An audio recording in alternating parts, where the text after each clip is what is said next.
Amen. I like that. You just never know. Lord has something for all of us to do. You just never know what's in someone's heart. And we needed that. Somebody needed that today. Amen. Now at this time, I'm going to call up my dear sister for her inspirational word. Need it. Let's give Dr. Gloria.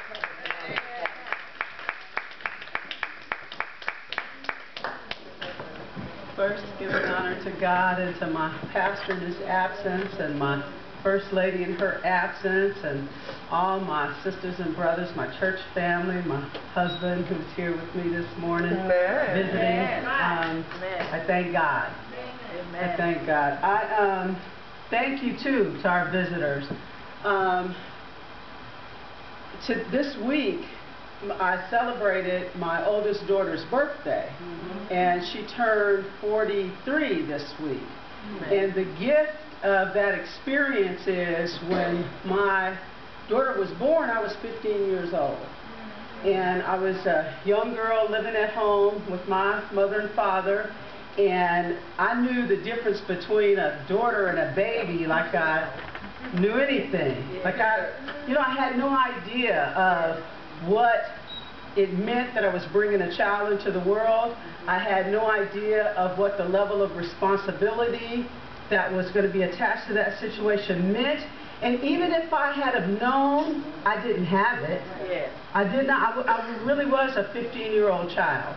And thanks to my mother and my father's love and support and wisdom, they rallied around me in a way that parents do, and they paid for me to go to school. They paid a babysitter so I could go to school, and I cut school.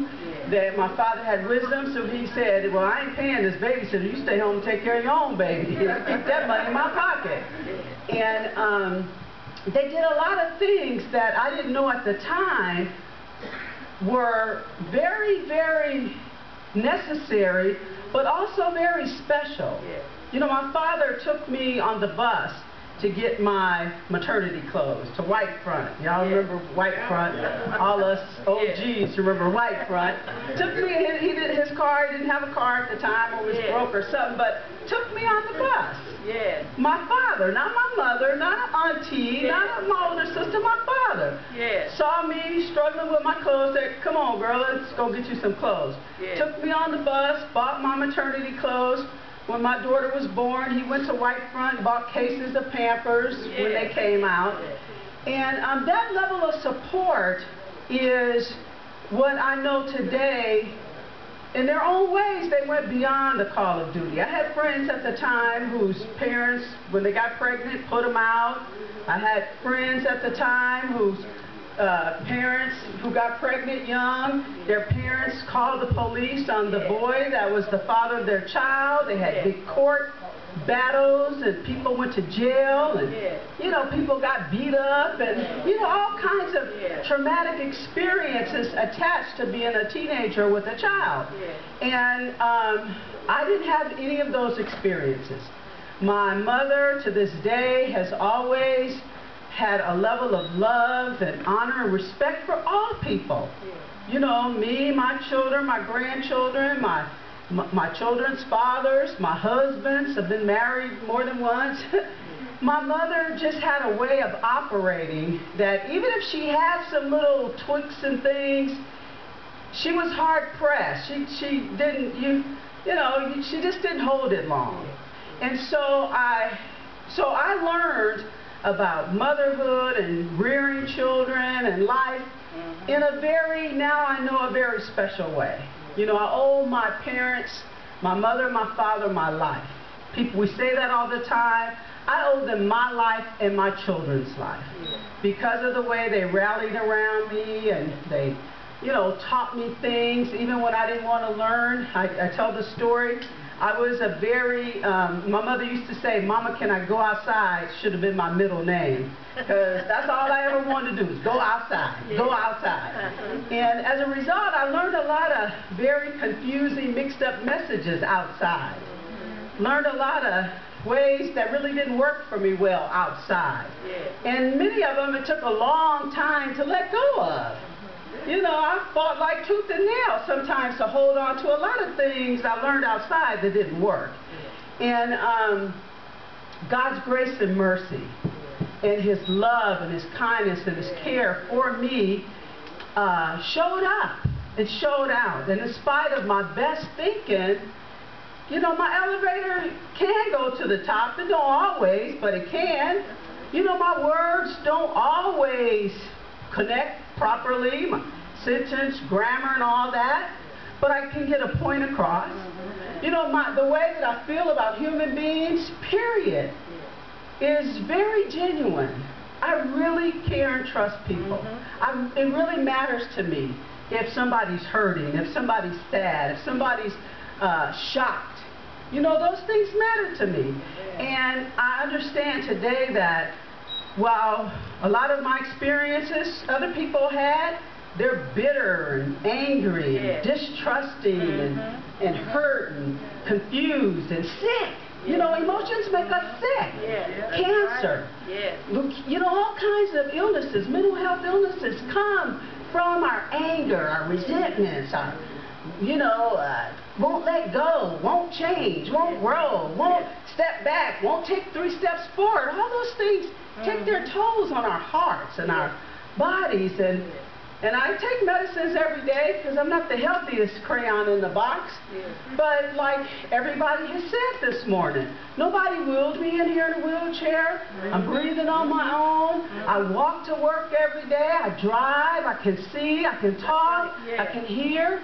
I can love. You know, all those things, those things weren't guaranteed. They were just possibilities.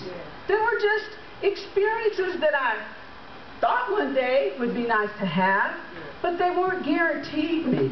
But through the process of life and what I've learned in life, I've been able to build on the love my parents gave me, the love my grandparents gave me, the love my friends gave me, the love I have gotten through the years from all of my spiritual leaders, all of my ministers, the pastors I grew up under as a kid, the priests I grew up under as a kid, they all have helped me. They've guided me. They've strengthened me. They've got me through dark hours. They've got, you know, the old folks used to say, I walk the floor all night long. Mother remembers that. You know, life will show up and make us walk the floor all night long. You know, make us toss and turn in our sleep and, you know, close our eyes, and 5 minutes later our eyes are open and the problems are mounting and just running over and over. That's a real experience that some human beings have. And at the end of it, when we have a level of surrender to God's will for us, we cross over to another side, which is why, you know, my favorite part, you know, near the cross, because when that rapture comes from that problem, whatever it may be, just like the rapture at the cross, when I'm on the other side of that, I'm a better, more sound, more strengthened, more committed, smarter, wiser, kinder, better human being. I'm not better than, I'm better off as a result of the experience. Sometimes some of us have experiences, we're not better off from it, we just stuck. We just there. We just stay there. But some of us will sometimes have an experience, and when the experience is past, we're better off. We've learned something. Something that we're going to share with somebody coming behind us who may be in a dark place in life. Life is guaranteed some darkness. That's it. You know, the moon and sun prove that. You know, we don't have to be Rhodes Scholars to know that. Life is guaranteed ups and downs. The life of Christ proves that. Human beings just like them nailed him to a cross and was mocking him and all that. What a hurtful experience. You know, however, we have all been afforded healing and the gift of our troubles to be rewards that we will use. We will learn things that make us better. We will do things that make us better.